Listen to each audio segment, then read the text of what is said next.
I'm always smile. I'm happy, man. I'm blessed that I play in a fantastic club.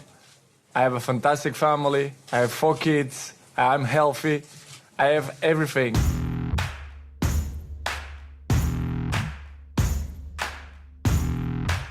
Winner of a record-breaking 5 Ballon d'Ors. I deserve. Last year I deserve more, so I'm really pleased for that. A total of 29 international and national trophies. It's my first Champions League. You know, I feel fantastic. It's a great moment for me. And over 700 career goals are just some of the achievements Cristiano Ronaldo has accumulated in his 17 years playing professional, world-class football. Being all records at Real Madrid, he's still scoring the goals. These guys are just unbelievable. His creativity, speed and vision helped him to become one of the greatest players of all time. Prepare always in the same way. It doesn't matter which team I'm going to play against. My focus is always the same. From Portugal's Sporting Lisbon to England's mighty Manchester United to the Spanish powerhouse Real Madrid. And now Italy's great Juventus. Ronaldo has shown that nothing can slow him down, as he still puts in award-winning performances week in, week out. He's one of the best players of all times, and nobody can tell different than that. Witness the journey of Portugal's prodigy and his journey to becoming champion of the world. I'm happy, but the future, you never know. This is the man known as CR7. I want to carry on like that, year by year. This is Cristiano Ronaldo.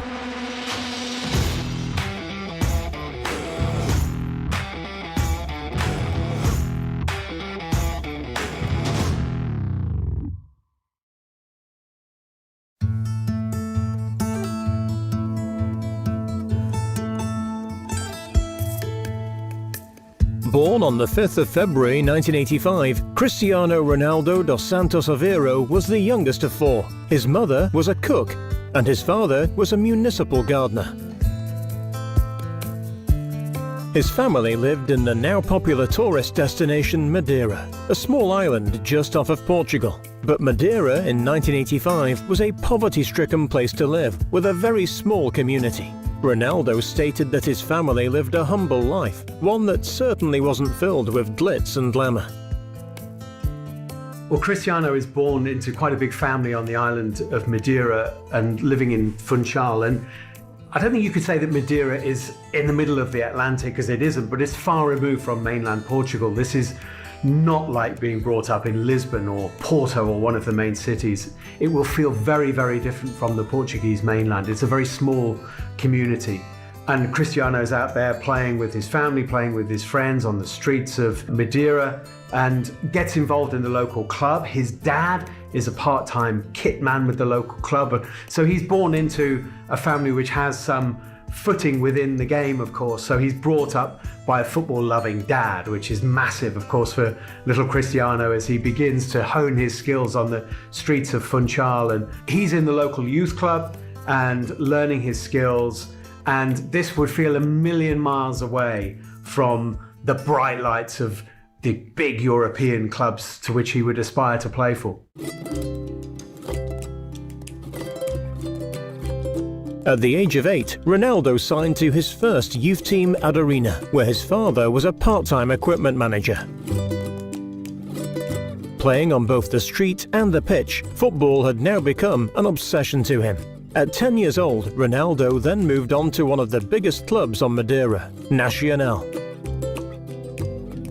But whilst playing there, he was spotted by a football scout, and at just the age of 12, Ronaldo was chosen to trial out for the Portuguese giants Sporting Lisbon. I think it's obvious really early on that Ronaldo has an incredible talent. Well, that's obvious to his family, obvious to his teammates, obvious to everybody around him. And whilst Madeira might be a long way removed from the Portuguese mainland, of course, the big clubs of the Portuguese mainland are very much across what is happening, and they're very happy to go and find out about somebody causing such a stir, even on the island of Madeira out in the Atlantic. And at the age of 12, Sporting invite Ronaldo to Lisbon. Can you imagine that move from tiny little Madeira where it's a very, very small pond, and suddenly he's being taken to Sporting, who have their own academy near Lisbon. And as a 12, 13-year-old boy, Cristiano moves to the mainland. This is going to be like emigrating to a completely different country with the same language. It's the same country, of course, but it will feel very, very different from Madeira. And of course, Cristiano finds himself at the age of 12, living in the Portuguese capital, part of this Sporting Lisbon academy, this community of this big club, which is a million miles away from everything that he's used to. And he has to live on his wits, and he has to live on his talent. And of course, he has absolutely the talent to shine immediately. Moving to the mainland wasn't easy for Ronaldo, however, as it meant he had to live away from his family. Ronaldo stated that the early days were tough, and every day he felt homesick. But despite that, Ronaldo continued to press on with his career in Sporting Lisbon. Ronaldo was a key player for the Sporting Lisbon youth team. He was highly competitive, skillful, and his talent was visible to everyone who attended. Teammates also stated that his ability and play style was different to anything they had seen before. He possessed something special and was a clear star in the making. This talent was noted extremely early on by Sporting, and it wasn't long before Ronaldo's career would start to blossom into something great. When I was a young boy, I always feel special sometimes. Okay. Not just for myself, but I saw the people look at me with the different eyes. Because in my opinion, I think I was different than the other ones. Often at a big football club, when they come across an extraordinary talent, they'll try to manage the development of that talent very, very carefully. Think Ryan Giggs at Manchester United. It's a measured and a managed rise to the first team. That didn't happen with Cristiano Ronaldo at Sporting. We can make the analogy, if you think about it, as perhaps taking the cork out of a bottle of wine, putting it at the bottom of a sink full of water and telling it not to rise to the top. When you let go, what's it going to do? It's going to shoot to the top. And that is what Cristiano did at Sporting. This incredible season where he plays for the under-16s, the under-17s, the under-18s, the B team and Sporting's first team, all in the same season, which is incredible. He has literally flown from the bottom of that sink to the top of the water and shot almost beyond it. But it's an incredible and unstoppable rise into Sporting's first team based on his athleticism, his pace, his dribbling. He is irrepressible at this age. You cannot stop him making that Sporting first team. Ronaldo's 2002-2003 season at Sporting Lisbon really put him on the front pages in Portugal. His performances were also garnering lots of attention abroad. Near the end of the season, transfer rumours were spreading all over Europe. Representatives at Liverpool, Arsenal and Barcelona were all showing interest in signing the teenage prodigy. But it wasn't until a pre-season match in 2003 where Ronaldo really set himself out as being something special. This match was against Manchester United and would go on to change his life completely. So one of the absolutely key dates in Ronaldo's story is the 6th of August 2003, when Sporting's new stadium, the José Alvalade Stadium, is opened, and they have a game against Manchester United, the very first game to celebrate the opening of the stadium. And Cristiano Ronaldo had broken into the Sporting first team towards the end of the season before. This is in the new ground, it's Manchester United, and he is incredible in this friendly game. And the story goes that at half-time, the Manchester United players have been given the runaround by this kid that they know almost nothing about. So much so that they are walking in the dressing room at half-time and saying to the Manchester United manager, Alex Ferguson, "You have to sign this boy."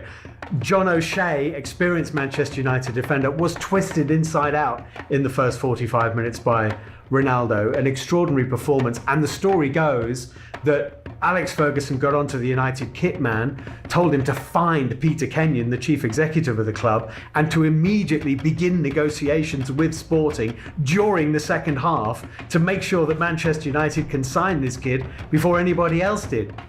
Actually, Ronaldo had already touted himself a little bit towards Liverpool. He'd said what a thrill, what an honour it would be to be involved in such a club of such tradition. Arsenal had met with his agent, but Alex Ferguson, on the say-so of his players, made sure that in the second 45 minutes of this exhibition match, that they pretty much had Ronaldo by the time the final whistle went. Sir Alex Ferguson said, Cristiano, I want that you're coming from Manchester United, you're going to play 50% of the games. Make me feel comfortable. And I say, wow, with 18 years old to play 50% of the games, for me it's unbelievable. This is why I take that decision because, of course, George helped me to take that decision. And of course, the last word of Sir Alex Ferguson was the key to sign for Manchester United.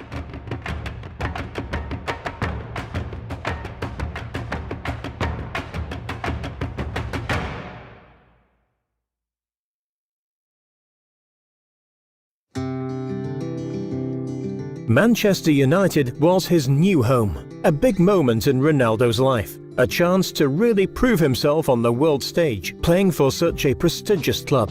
By joining the club, Ronaldo was handed the number 7 shirt, a shirt number that had been worn by iconic United stars such as David Beckham, George Best and Eric Cantona. The pressure was on, and at only 18 years of age, a lot was expected from the teenager. So when he arrives at Manchester United and Old Trafford, you have to remember that David Beckham had just left for Real Madrid, and Beckham was the star amongst the dressing room of stars. So Manchester United is missing one of its constellation, the biggest planet, if you like, in its constellation. Now, we now know, of course, that Ronaldo came in and eclipsed even what David Beckham did at Old Trafford. But at the time, he comes in as this skinny, scrawny teenager, the most expensive teenager ever in English football, around £12.5 million. And what does Ronaldo do? He puts on David Beckham's number 7 shirt. And that tells you an awful lot about Cristiano Ronaldo. Even at that age, he is willing to pull on the number 7 shirt, which not only Beckham had worn, of course, but if you go back, Eric Cantona had worn that shirt. This is the iconic shirt at Old Trafford. And the first thing Ronaldo does is accept that number. That takes some confidence. On the 16th of August 2003, Cristiano Ronaldo made his debut for Manchester United, playing against Bolton at home. In the 60th minute, he came on to a standing ovation, replacing Nicky Butt. Fans throughout the later part of the game were chanting Ronaldo's name as he brought a newfound energy to the team.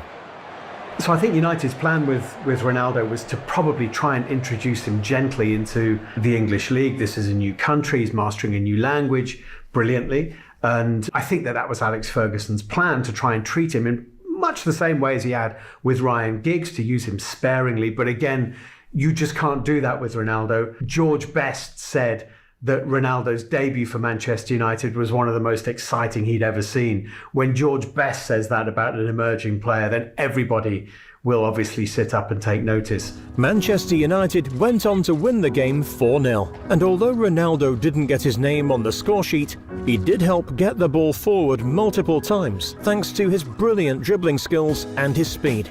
He did, however, help set up United's second goal.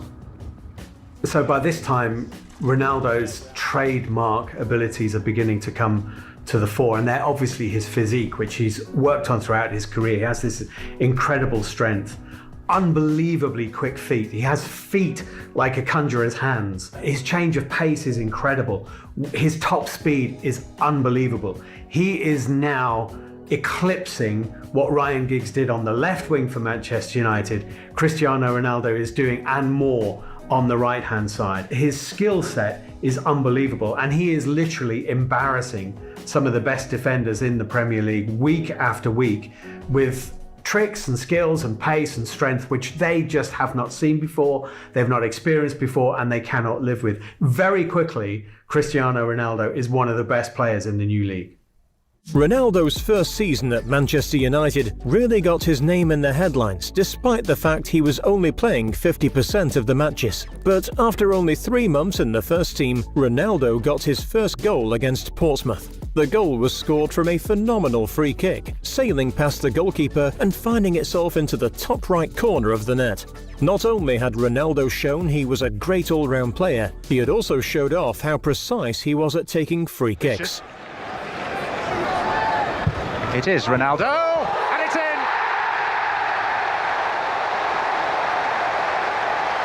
Old Trafford salutes their new number 7. It's really appropriate, I suppose, that his first Manchester United goal would be a free kick, because this is what Ronaldo became known for above all else, I suppose. And he scored in a 3-0 win against Portsmouth. Of course, I suppose when you sell David Beckham, which Manchester United had, you're selling your set-piece taker. So there was a vacancy there, some very talented candidates to fill that vacancy, but very quickly Ronaldo proved to his teammates, the likes of Paul Scholes and others who might have fancied that role, that he could do things with a free kick which nobody else could. His free kicks became a trademark, and in 2008 he scored one of the best free kicks ever seen against Portsmouth. This 30-yard free kick became known as the knuckleball free kick.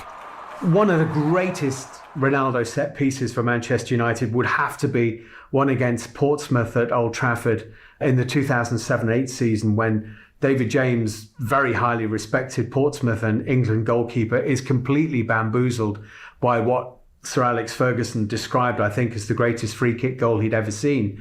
And I was there at Old Trafford on that day describing this game, commentating on the game, and there was a silence almost as the ball hit the net, split-second silence before an eruption of joy and ecstasy, and people rubbing their eyes at something that they'd really never seen before. This was one of the great free kick goals that struck a crowd dumb for a split second before the celebrations began.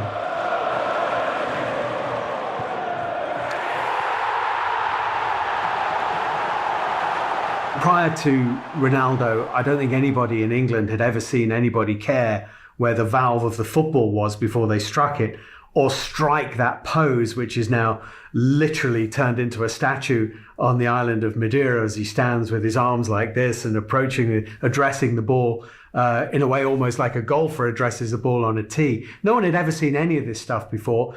People had seen people take free kicks, curl it off the inside of their boot, or even perhaps curl it off the outside of the boot. And of course, Ronaldo can do that. But he introduced this technique of striking through the ball with the laces and making the ball dip in a way which goalkeepers hadn't really experienced before. And of course, the whole free kick has become Ronaldo's trademark. People have copied it. People have tried to do what he does with the ball. He still does it better than anybody else. And he more or less invented this way of approaching the ball. That is all Cristiano Ronaldo. Ronaldo amazingly ended his first season in the Premier League an FA Cup winner, beating off Millwall in the final. Ronaldo helped score the opening goal, which inspired the team to victory. At just the age of 18, Ronaldo was a key player for United, and he had also won his first trophy in England.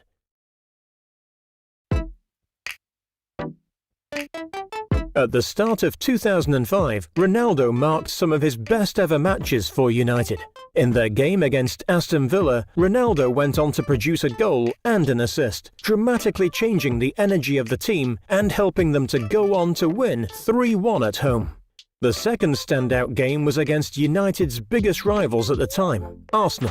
In this game, Ronaldo once again brought a whole new energy to the team and went on to score twice, helping United to go to beat their biggest rivals 4-2 away. Ronaldo was becoming a fan favourite at Manchester, as well as the most recognisable player in English football. But going into the 2006 World Cup, Ronaldo would go from being the crowd favourite to villain all in one game.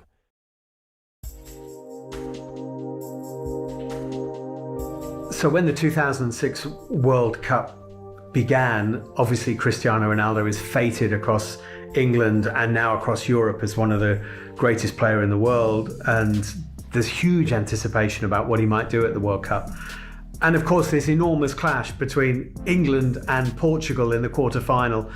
Ronaldo against Rooney, his Manchester United teammate, and the two continents collide in an almost inevitable and certainly unforgettable way.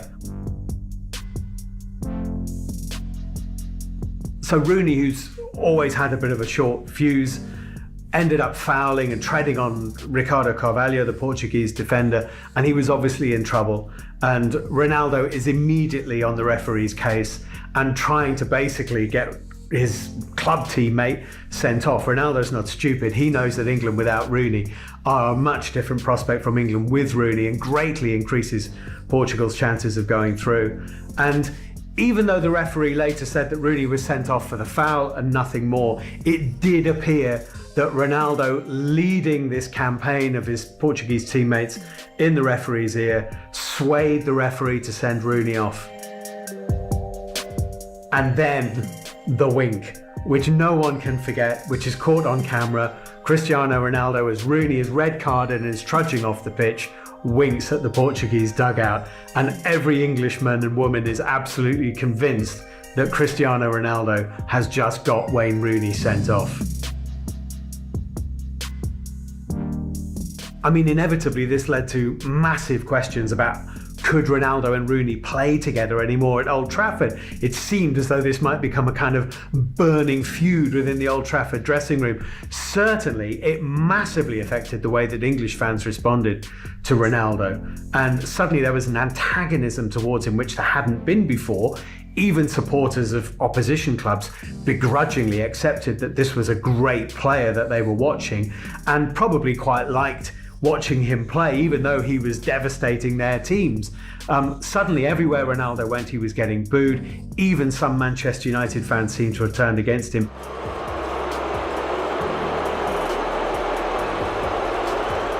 And it must have taken an enormous strength of character on Cristiano Ronaldo's part to get through that season, where he had become a pantomime Premier League villain.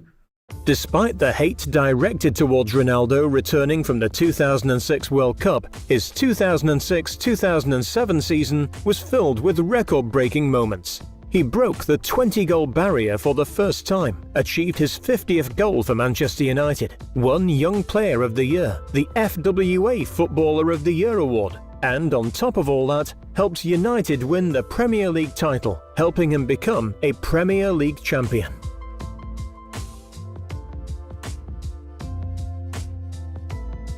At the end of 2007, because of his fantastic track record at United, Ronaldo was put up for FIFA World Player of the Year against Kaká and Lionel Messi. He was also up for his first Ballon d'Or trophy alongside this, but unfortunately came as a runner-up to Kaká and third place in the FIFA World Player of the Year. Despite this fact, at the age of just 23, Ronaldo had become one of the best players in the world. But things were to only get better for Ronaldo in 2008. If you had to try and find a golden season for Ronaldo at Old Trafford, it would probably be the 2007-2008 season, which ironically started pretty much with him getting sent off against Portsmouth for headbutting an opponent and serving a 3-match ban. But from then on, it was spectacular. Once he came back from that ban, his first goal of the season is back in Lisbon against Sporting, his first club in the Champions League. And from then on, he scores pretty much week in, week out. 42 goals that season for Manchester United, his first hat-trick for the club. He breaks records left, right and centre, but also in this spectacular campaign where we're seeing this player just improve even more. There are the first whispers about Real Madrid. Ronaldo was breaking records left, right and centre. He continued to be a talking point all over Europe and was easily regarded as one of the best players Manchester United had ever seen. The only thing left for Manchester United in the 2007-2008 season was to win the Champions League.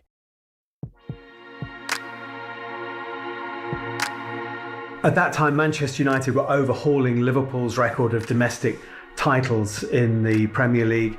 And of course, then the great rivalry between the two clubs demanded that they win the European Cup and try and close the gap between Manchester United and Liverpool in terms of European Cup and Champions League victories.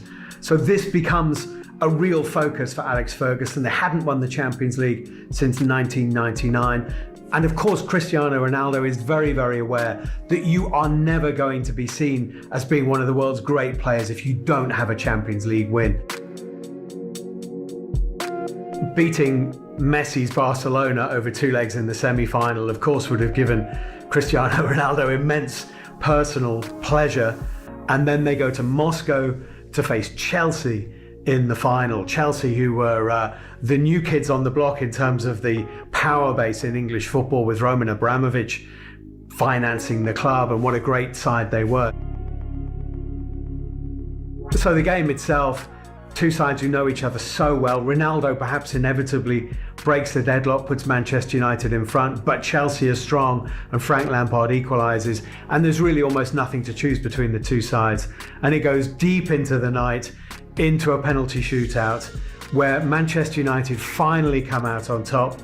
Ronaldo can celebrate being a Champions League winner, but Ronaldo is the only Manchester United player to miss from the penalty spot in the final, which probably dampens his evening to a certain extent. He saved it! Some things are just meant to be. The man who has been unable to stop scoring all season, stopped halfway through his run-up, and Petr Cech kept him out. But he finally has that Champions League winners' medal, and Manchester United have the trophy for the first time in almost a decade. Yeah, this happened. You know, everyone wants to score a penalty, but it's a great feeling when you know the team win in a penalty. This is a great moment. The win thrilled him. He was now a 3 times Premier League winner, 3 times top goalscorer for Manchester United, Player of the Year, and now Champions League winner. Well, the feeling is great. It's my first Champions League. You know, I feel fantastic. It's a great moment for me. I look very forward to win this trophy. You know, it's magnificent. Yeah, can you show it to us? Yeah, see? It's not bad going, is it? No, it's very beautiful. His career at United was thriving, and because of his phenomenal performance in the 2007-2008 season, Ronaldo won his first ever Ballon d'Or, finally listing him as the best player in the world. Of course, Ronaldo has always been intensely aware of his impact on the world game and his status amongst his contemporaries. And at that time, his contemporaries at the very top of the game were Lionel Messi and Kaká. He'd finished second to Kaká in the Ballon d'Or in 2007. So to win his first Ballon d'Or in 2008 would have been absolutely huge for Ronaldo personally, huge for English football as well, actually, and for Manchester United, who had to go back 40 years to George Best for the last Manchester United player to win that award. And to finish and be voted ahead of Kaká and Messi would have been something that Ronaldo was absolutely desperate to do. But because of this recent Ballon d'Or and incredible form on the pitch, rumours were spreading that Ronaldo was looking to move clubs. Manchester City, who were under new ownership, were announced to be looking at buying him into the team. Money, no problem for you. What if, for instance, Ronaldo became available? He's with your great rivals, Manchester United. Would you pay for him 70, 80 million pounds, 100 million pounds? This is a decision will be taken with the club manager, Mark Hughes. And if the club manager would like to have Ronaldo on board with Man City, we're going to secure the finance between equity and debt for it. But how much would you pay? Would you pay something like 60 or 70 million pounds for him? It depends if he worth to be paid that money, why not? But those rumours got quickly shut down by Ronaldo, who stated he wasn't going to leave the club. Final question from me. Are you going to stay at Man United, or are the rumours about you going true? I stay. So recent history at Old Trafford had taught us that Sir Alex Ferguson would never allow anyone to become bigger than Manchester United. David Beckham had been sold for exactly that reason, because his stardom had become a distraction. And maybe the same thing was beginning to happen with Cristiano Ronaldo, now the Ballon d'Or winner, and the focus of every game that Manchester United played, all the talk, all the headlines, all the speculation whirring around Ronaldo was probably getting under Alex Ferguson's skin. What do you think about the possibility we will play in Madrid next year? You get some idiots in this place, don't you? They're everywhere. I thought it was just England that had them. If you want to put a bet on it, I'll put a big bet on you. And I guess if you're going to leave Old Trafford and leave Manchester United, arguably, if you're going to go up, there's only really one place you can go, and that place is Real Madrid. and the lure of it was too big for Ronaldo not to be interested. Senor Calderon, you did say that you were quite aggressive in your pursuit of Cristiano Ronaldo. You say you're not after him anymore. Can you assure the Manchester United fans when the transfer window opens again, you won't go after him? No, what I said is that Cristiano Ronaldo decided to stay at Manchester United. Manchester United decided not to sell the player, and that's all. We can't do anything in that sense. It's like our players. Many of our players are wanted for another clubs, but they don't want to leave, and we don't want to sell. There is no matter to talk about. You don't want him anymore? Well, we want any good player in the world, like Manchester. They would like any player, not only from Real Madrid, but from all over the world. But I think it's a matter that must be dealt between the club and the player. In 2009, the rumours became true. For a grand total of £80 million, Ronaldo was set the move to Real Madrid, becoming, at the time, the highest purchased player in football history. The move made headlines all over the world, and Ronaldo himself seemed delighted with the move and relished the idea of playing for the 31-time winners of La Liga. 1, 2, 3.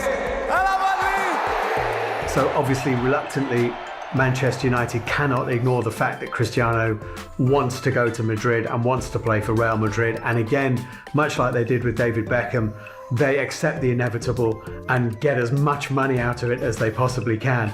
£80 million is a new world record transfer fee, and I think establishes Ronaldo as possibly the greatest player in the world, now definitely the most expensive player in the world.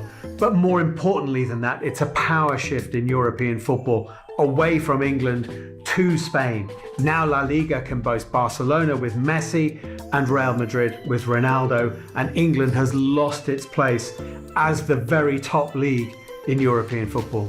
Estou muy feliz por ser el jugador más caro de la historia del fútbol. Me da un cierto orgullo. Y bueno, yo voy a tentar demostrarlo que pagaron el dinero cierto por mí.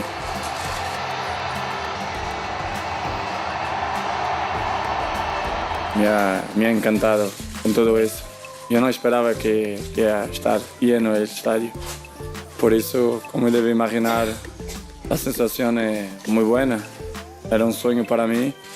Y entrar ahí y ver el estadio lleno fue impresionante.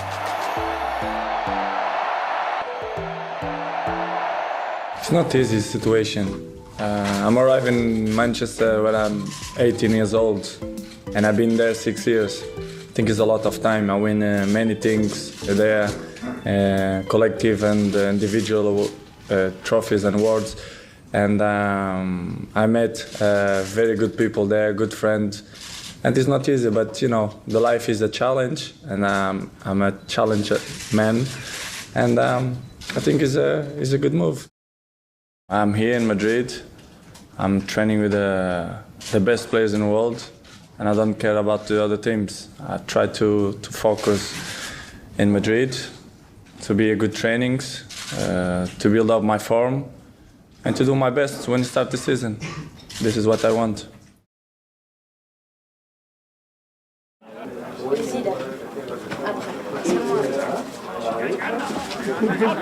I always grow up season by season, and I'm here in Madrid to compete with the best players, so I'm always improve myself. I'm very, very happy to be here, to be with these players, to be with this coach, because for me it's amazing. I always learn something, and I want to carry on like that, year by year. So for £80 million, Real Madrid think they're buying the best winger in the world. Very quickly it becomes evident that they've bought the best centre forward in the world, because Ronaldo, from his base of scoring ridiculous number of goals for Manchester United from the wing, ends up scoring even more goals for Real Madrid as a centre forward. And one of the things we begin to see, which perhaps we hadn't seen so much in the red and white of Manchester United, is that Ronaldo is also an incredible header of a ball.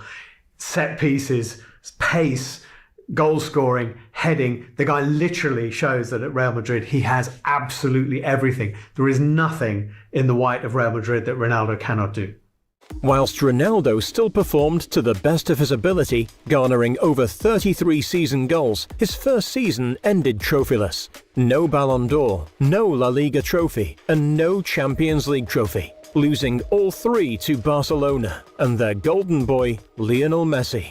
Going into the 2010-2011 season, however, Ronaldo went back to his Ballon d'Or winning form. He also went back to holding the number 7 shirt after the departure of Raúl at the end of last season. Real Madrid certainly felt like Ronaldo's new home, and because of the move, it helped him to develop his skills in all aspects of the game. Prepare always in the same way. Doesn't matter which team I'm gonna play against.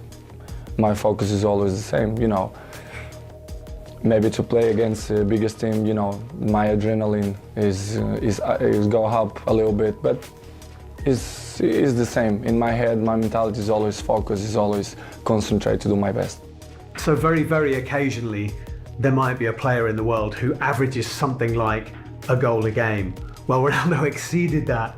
2011-12, he's averaging 1.2 goals per game. He scored 60 goals in all competitions that season. And the incredible thing about Ronaldo is that whereas a centre forward, a great player might do that over the course of a season in his career, Ronaldo does this for Real Madrid season in, season out. His consistency is extraordinary.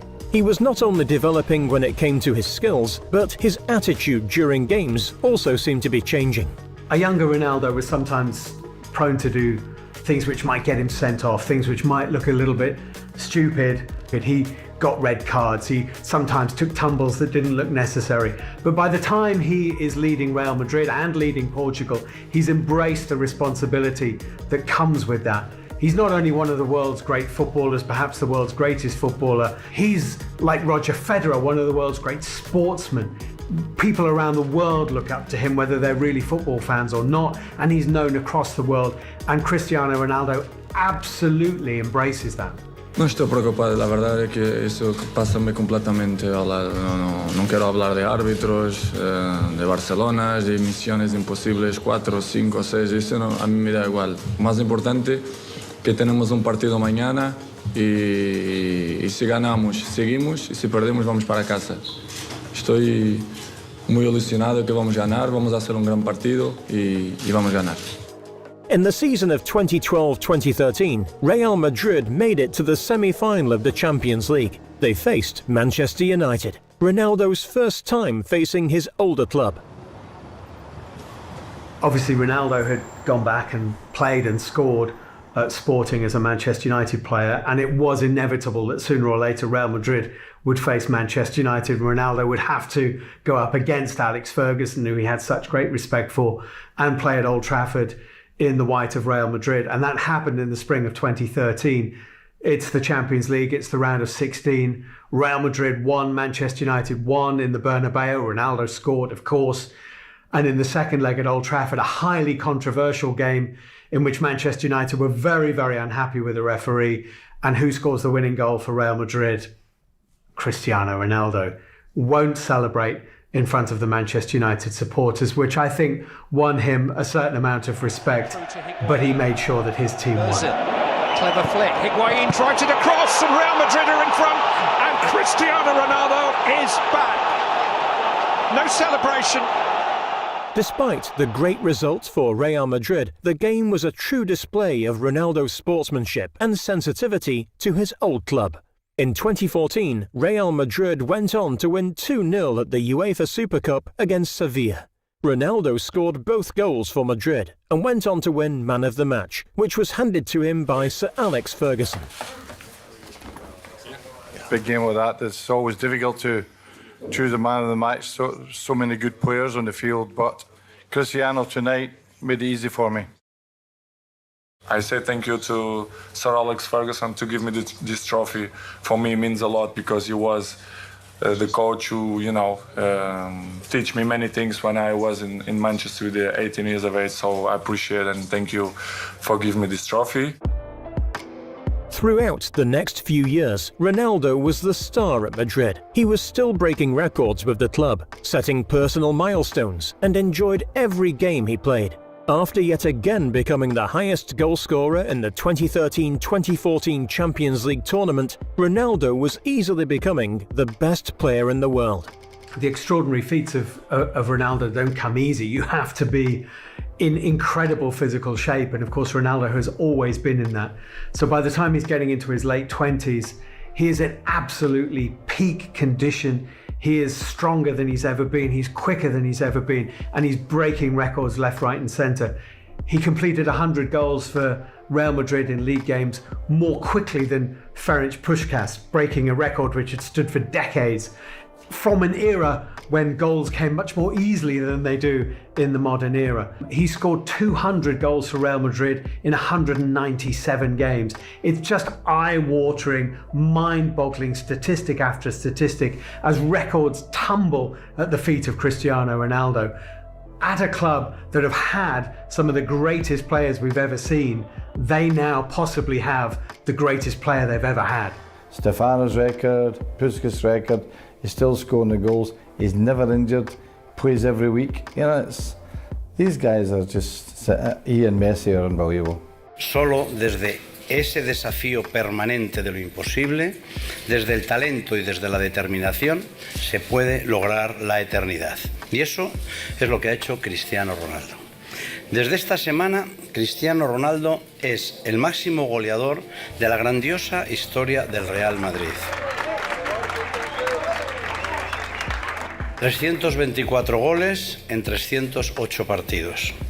Algo irrepetible y que solo se entiende desde un afán de superarse a sí mismo cada día, de intentar ser mejor, de no rendirse jamás, de dejarse la vida por este escudo y de luchar siempre para ganar.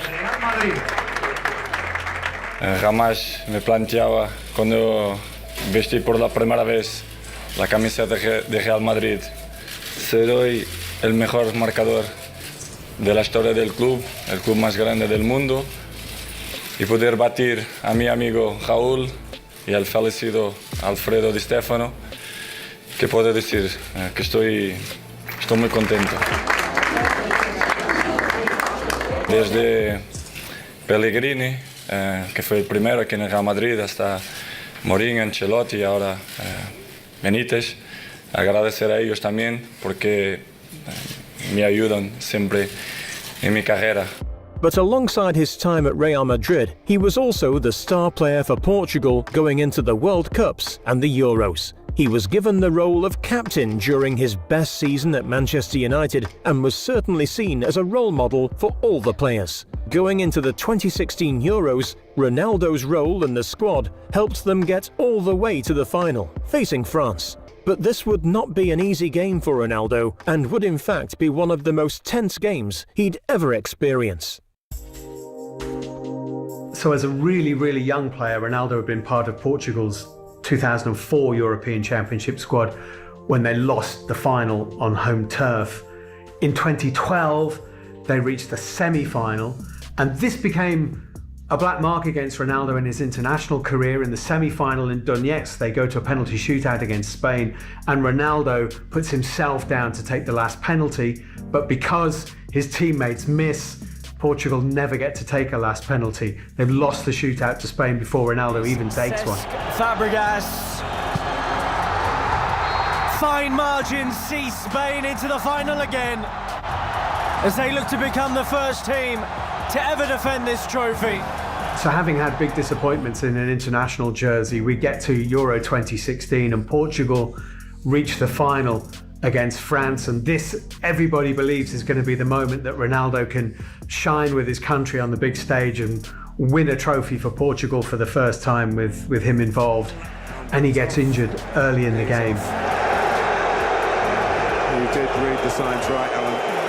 He's worked so hard, waited so long to get to this point, to a major final with his country, and when it happens, it only lasts a few minutes, really. But Ronaldo, you feel, has always wanted to be the guy who's running the show, and he practically ends up coaching the team. He almost takes over the manager's mantle on the touchline and guides them to this victory over France in the final. And incredibly, without Cristiano Ronaldo on the pitch, but with him guiding them from the dugout, Portugal end up being champions of Europe. It's the dream, but not in the way anybody could have envisaged it. But it's the greatest night in Portugal's football history for Cristiano Ronaldo. From tears to cheers and more tears this time of joy. Their first major trophy against all the odds. Thanks to Portugal's all-round performance during the tournament, Ronaldo also went on to win the Silver Boot, achieving 3 goals and 3 assists in the tournament. A truly monumental moment for Ronaldo, as he had not only added another trophy to the collection, but he had also helped his country become the best team in the whole of Europe.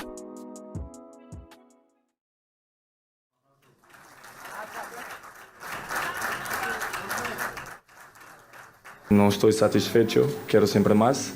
Sé que soy el único que tiene 4 botas, pero quiero más, quiero la quinta, la sexta si posible. Obviamente que eso implica ganar cosas a nivel colectivo con el equipo, que es trofeos, que para mí Real Madrid es el club más grande del mundo y tiene que ganar todos los años títulos. Ronaldo continued to put in incredible performances week in, week out at Real Madrid. His skills were constantly improving, and he was really developing into a key team player. Thanks to some fantastic seasons, Ronaldo went on to win 4 more Ballon d'Ors, reaching a record-breaking 5 awards, which has only been achieved once before by his close rival and La Liga competitor, Lionel Messi. The winner is Cristiano Ronaldo.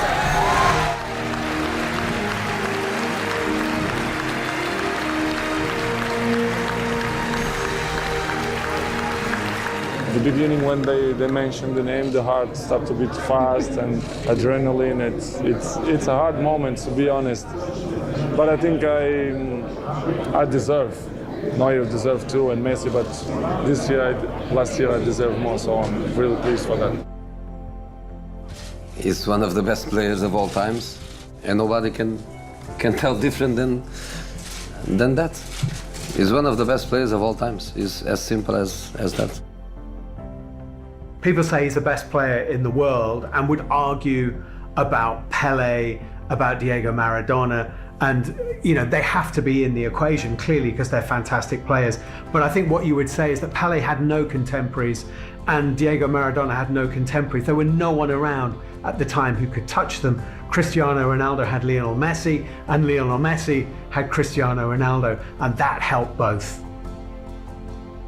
And it's been an annual debate for year after year after year when we get to Ballon d'Or time, Ronaldo or Messi, and every football fan in the world has an opinion on it, and that opinion might change as form and success fluctuates between the two of them. But the fact is that with 5 Ballon d'Ors each, they've basically been inseparable, and when one has got ahead, the other has somehow managed to chip away at that lead, and it seems only right that they end up with 5 apiece. But despite Ronaldo being renowned for playing for Real Madrid, rumours were once again spreading that he was looking to move to another club. Nobody knows. Only God knows. The future, I don't know. But I'm very happy in Real Madrid. You never know. With his contract ending in 2018, it was only a matter of time before the public knew what was in store for the 5-time Ballon d'Or winner. Pero estoy muy bien aquí en el Real Madrid y quiero seguir aquí.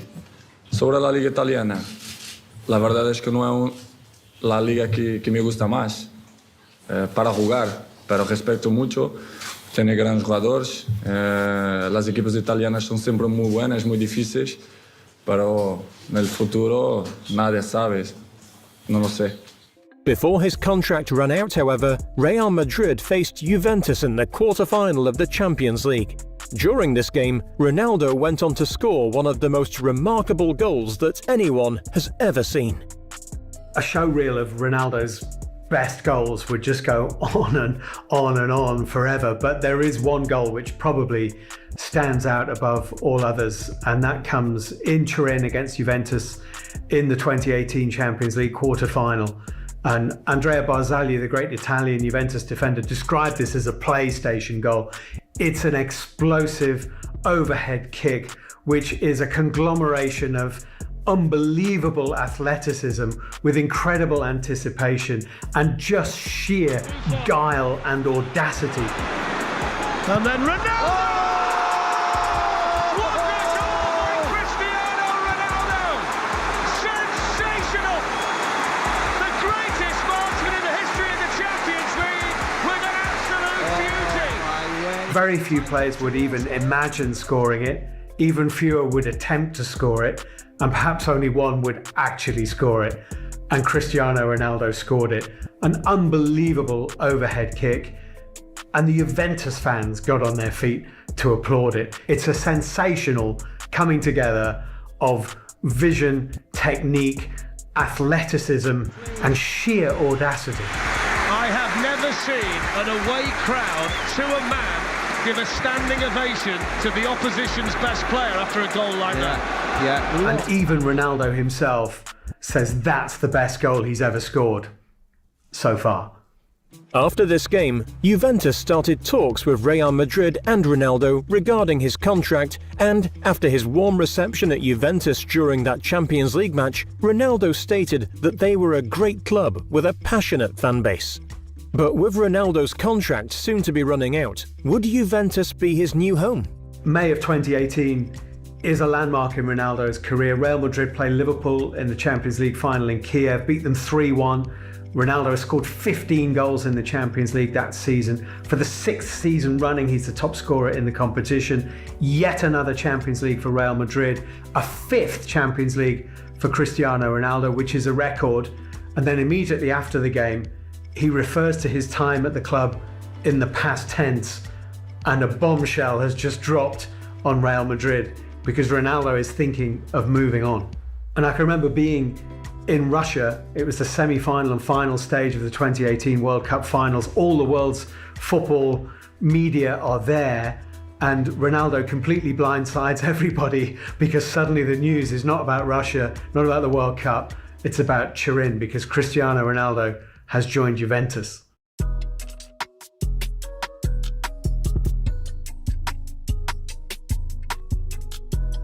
Whatever the motivation for moving from Real Madrid to Juventus, it means that Ronaldo can set new records. He becomes a record transfer for Italy. He becomes a record transfer for a player who's over 30. He's 33 now, Ronaldo, but still in incredible shape, of course.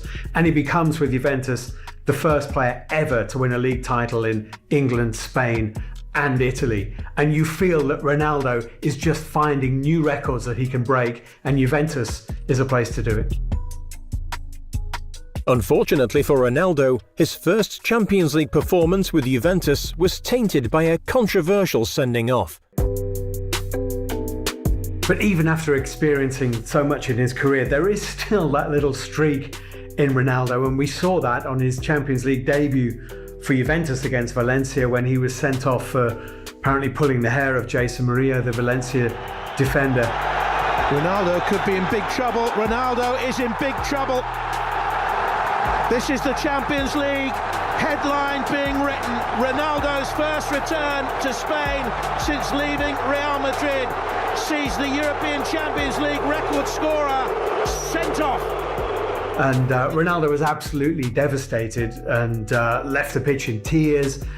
This was a massive moment in his fledgling career at Juventus, his first red card in the Champions League, though the 11th of his career. So there are moments throughout his career when Ronaldo will revert to that little impetuous kid that signed for Manchester United. But despite that controversial moment, Ronaldo is still performing at a world-class standard. He is still scoring week in, week out, and his presence draws crowds of fans everywhere he goes. In November 2019, Ronaldo scored yet another hat-trick for Portugal in the 2020 European qualifiers. Yet another hat-trick to add to his list of achievements for club and country. Paciencia wants the ball, so does Cristiano Ronaldo, and he's got the hat-trick. It was inevitable. The star man makes the headlines again.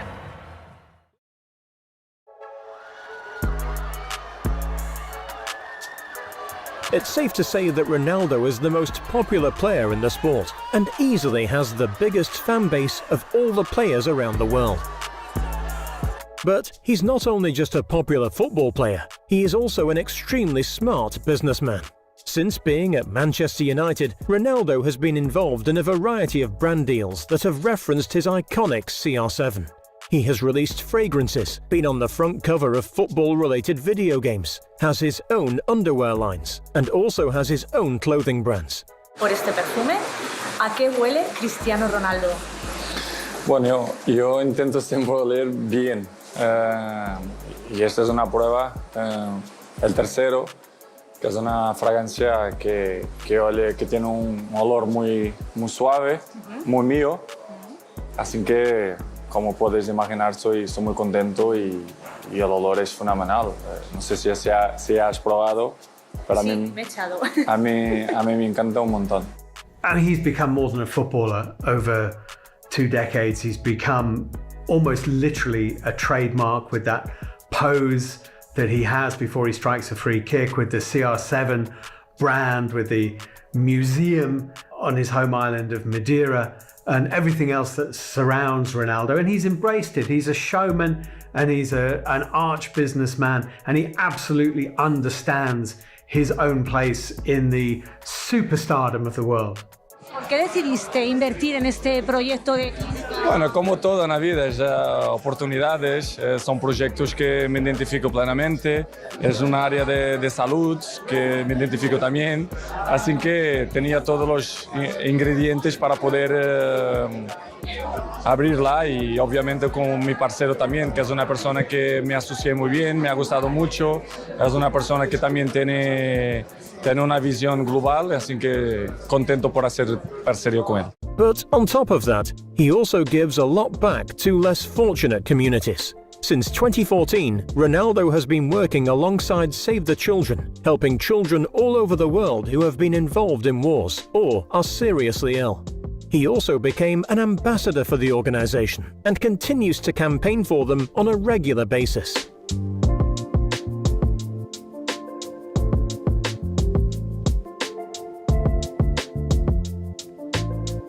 Ronaldo also donates his football bonuses to charities of his choices. In 2013, Ronaldo was named in the UEFA Team of the Year, which earned him £89,000. This money was given straight to the Red Cross charity.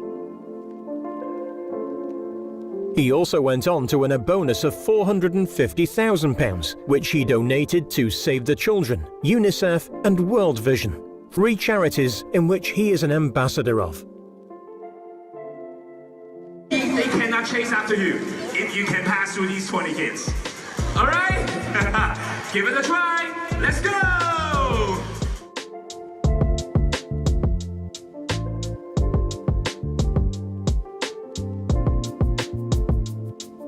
Bueno, esta es una situación, la fuerza de la naturaleza nadie controla.